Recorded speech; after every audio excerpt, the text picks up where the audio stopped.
राज्यपाल श्री हरिभाऊ किशन राव बागड़े जी, मुख्यमंत्री श्री भजन लाल शर्मा जी, MNIT जयपुर के निदेशक प्रोफेसर जी, बोर्ड ऑफ गवर्नर्स के सदस्यगण, गणमान्य अतिथियों, देवियों और सज्जनों, प्यारे विद्यार्थियों, आज के दीक्षांत समारोह में उपाधि और पदक को मैं हार्दिक बधाई देती हूँ। आपकी इस सफलता में आपकी मेहनत और लगन के साथ साथ आप लोगों के माता पिता, अभिभावकों और शिक्षकों के सहयोग और मार्गदर्शन योगदान है। मैं उनकी भी बहुत बहुत सराहना करती हूँ। आज मैंने जो 20 स्वर्ण पदक दिए हैं, उनमें से 12 पदक हमारी बेटियां ने प्राप्त, जबकि उपाधि प्राप्त करने वाले कुल विद्यार्थियों में लगभग 29% है बेटियां।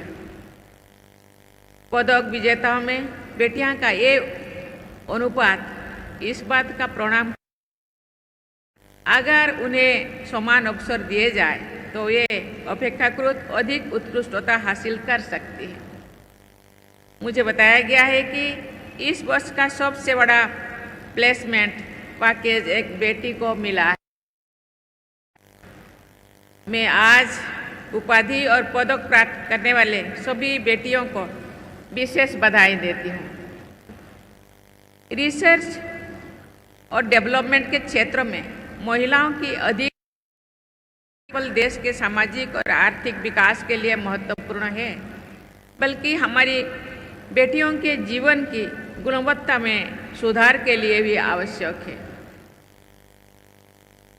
ये प्रसन्नता का विषय है कि हाल के वर्षों में लड़कियों की नामांकन में वृद्धि हुई है। ये भी एक सराहनीय तथ्य है कि MNIT की फैकल्टी में लगभग 1/3 महिलाएं हैं। आने वाले वर्षों में ये अनुपात और भी बेहतर होगा। देवियों और सज्जनों, NIT की स्थापना गुणवत्तापूर्ण तकनीकी शिक्षा और अनुसंधान बढ़ावा देने के लिए उद्देश्य है। ये संस्थान प्रौद्योगिकी से दक्ष और निपुण मानव संसाधन उपलब्ध कराने में प्रमुख भूमिका निभा रही है। इसी महत्व को ध्यान में रखते हुए इन्हें इंस्टीट्यूशंस ऑफ नेशनल इम्पोर्टेंस का दर्जा दिया गया है।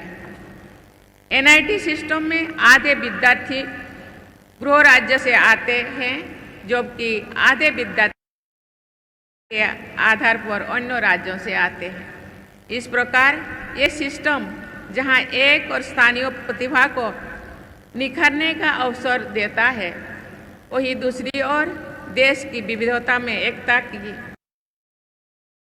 मजबूत करने में काम करता है। देवियों और सज्जनों, भारत को रिसर्च तथा इनोवेशन हब बनाने में NIT जैसे तकनीकी संस्थानों की भूमिका अहम है। कि इस संस्थान में स्थापित इनोवेशन एंड इंक्यूबेशन सेंटर ने अब तक अपने स्टार्टअप कार्यक्रम आयोजित किए, जिससे बड़ी संख्या में प्रतिभागी लाभान्वित हुए। यहाँ के इंक्यूबेशन सेंटर में लगभग 125 स्टार्टअप पंजीकृत हो चुका है, जो रोजगार के नए अवसर पैदा कर रहा है। ये प्रसन्नता का विषय है कि MNIT विदेशी संस्थाओं के साथ मिलकर शोध परियोजनाओं पर काम कर रहे हैं। आपके संस्थान द्वारा वर्ष 2023-24 में 35 शोध परियोजनाओं को स्वीकृति दी रही है। इस संस्थान को करीब 50 पेटेंट्स भी मिले हैं। यहाँ स्थापित regional academic centre for space उल्लेखनीय भूमिका निभा रहा है। चौथी औद्योगिक क्रांति के चुनौतियों के साथ नए नए अवसर भी आ रहा है। इन अवसरों का लाभ उठाकर भारत को टेक्नोलॉजी के क्षेत्र में अग्रणी रास्ता बनाने में हमारे तकनीकी संस्थानों की भूमिका अत्यंत महत्वपूर्ण है। MNIT में आर्टिफिशियल इंटेलिजेंस और डेटा इंजीनियरिंग विभाग की स्थापना इस संस्थान द्वारा समय की मांग है। अपने को ढालने की और प्रतिबद्धता को आपके इन प्रयासों के बल पर मेरा विश्वास मजबूत होता है कि MNIT उत्कृष्टता हासिल करने के लिए तत्पर है। एक खुशी की बात है कि आपका संस्थान की इंडिया रैंकिंग 2024 के इंजीनियरिंग कैटेगरी में देश के 50 शीर्षस्थ संस्थाओं में शामिल है। इसके लिए मैं संस्थान के निर्देशक, विद्यार्थियों और पूरे स्टाफ को बहुत बहुत बधाई देती हूँ। मैं आशा करती हूँ कि आप और अधिक परिश्रम करेंगे तथा MNIT को देश के शीर्ष 10 स्थान दिलाएंगे। MNIT के पास तकनीकी शिक्षा के क्षेत्र में 6 दशकों का अनुभव है। ये अनुभव अपेक्षाकृत नए संस्थानों के मार्गदर्शन में सहायक सिद्ध हो सकता है कि MNIT पिछले 10 वर्षों से IIIT कोटा का मार्गदर्शन कर रहा है। इसके लिए मैं आपके संस्थान की सराहना करती हूँ तथा आशा करती हूँ कि आप कुछ हैंड होल्डिंग करेंगे। देवियों और स्वजनों, आज स्नातक होने वाले विद्यार्थियों भले ही इस संस्थान से चले जाएंगे, लेकिन यहाँ से उनका जुड़ NITs के पूर्व विद्यार्थी देश विदेश की प्रतिष्ठित संस्थानों में जुड़े हैं। सभी NITs को उन विद्यार्थियों को अपने साथ जोड़ने का प्रयास करना चाहिए। इनके अनुभवों एवं लाभ उठाना चाहिए। आपका ये campus platinum rated green campus है। यहाँ एक मेगावाट पावर प्लांट कार्यरत है।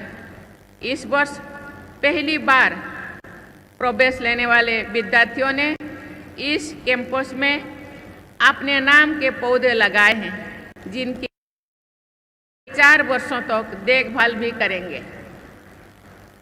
ये सभी कदम पर्यावरण संरक्षण की दिशा में महत्वपूर्ण है। आप सभी को अपने व्यक्तिगत जीवन में भी ऐसे प्रयास करने चाहिए जिनसे पर्यावरण का कम से कम नुकसान हो। आप सभी को पर्यावरण संरक्षण के लिए नई नई तकनीकी विकसित करनी चाहिए। प्यारे विद्यार्थियों, के एक नए चरण में प्रवेश करने जा रहे हैं। आपके समक्ष नई नई चुनौतियां और अवसर होंगे। मुझे विश्वास है कि इस संस्थान में प्राप्त ज्ञान और कौशल के बल पर सामना करने और उभरते अवसरों का लाभ उठाने के लिए जरूर सक्षम होंगे। आपके संस्थान का ध्येय वाक्य है यगः कर्मसु कुशलम। इसका मतलब है ही योग है। भगवत गीता का ये उपदेश आपको प्रेरित करता है कि आप जो भी कार्य करें पूरी दक्षता और निष्ठा से करें। मेरा मानना है कि आपकी महत्ता अपेक्षाओं के अनुरूपी होने चाहिए। आपके कर्मयोगी भाव से समाज और राष्ट्र की प्रगति का मार्ग प्रशस्त होना चाहिए। जो संस्थान इंस्टीट्यूशन ऑफ नेशनल इम्पोर्टेंस हो के विद्यार्थियों से नेशन फर्स्ट की भावना से कार्य करने की अपेक्षा स्वाभाविक है। प्यारे विद्यार्थियों, हमने भारत को 2047 तक एक विकसित राष्ट्र किया है। राष्ट्रीय विकास को नेतृत्व प्रदान करना आपका कर्तव्य है। आपको अपने देश को आगे बढ़ाना है। आप अपनी विद्या और दृढ़ संकल्प के बल पर जीवन के साथ साथ देश के भविष्य को रूप प्रदान करने के लिए आगे बढ़ेंगे। मैं आपको हार्दिक शुभकामनाएं देती हूं और आशीर्वाद भी देती हूं। धन्यवाद। जय हिंद, जय भारत, जय राजस्थान।